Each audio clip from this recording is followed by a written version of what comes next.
Ну, вот сидит замечательный человек рядом со мной, Юрий Юрьевич Якуш. Юрий, как ты вчера встретил День встречи выпускников? Расскажи нам. А, Хорошо. Давно не видел своих одноклассников, учителей. И вот сходил я в школу. Вчера в 12 часов посмотрел концерт, там записался. Блин, все реально интересно. Все-таки 10 лет, а у меня даже и 12, как я закончил школу. Было все очень интересно, хорошо. Мы потом пошли погуляли. Ладно, это очень интересно. Что по поводу игры расскажешь?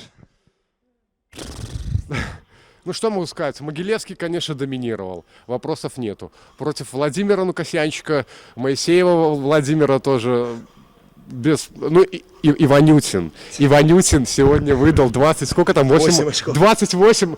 Это не просто результат, это для ПБЛ это вообще рекорд. Иванютина это... Даже у Юшкина было 52, это не то, что 28 у Иванютина, вы что. Ну, естественно, Копченые слабовато сыграли в защитке, конечно.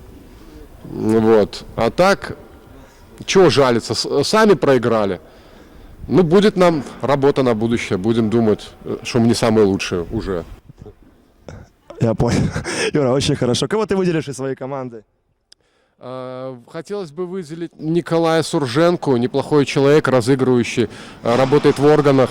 Александр Прищепов сегодня со слабым позвоночником, слабенько отыграл. Алексей Семенцов мне очень понравился, наконец-то он начал забивать. Десятку, по-моему, набрал. Или 8, или 10, ну да, что-то 10. Да, десятку, по-моему, да. Владимир Нукасьянчик неплохо вроде отыграл, но получил в конце технического, и на самом деле нельзя так с судьями ругаться. Владимир осознает свою ошибку и извинится перед судьями. Может быть. Вот, может Нет. быть. Юрий Якуш неплохо отыграл, но немножечко устал. Устал, потому что у него уже... Это была заключительная игра Полесской баскетбольной лиги. Мы рады вас всех видеть у нас в зале. Всем пока.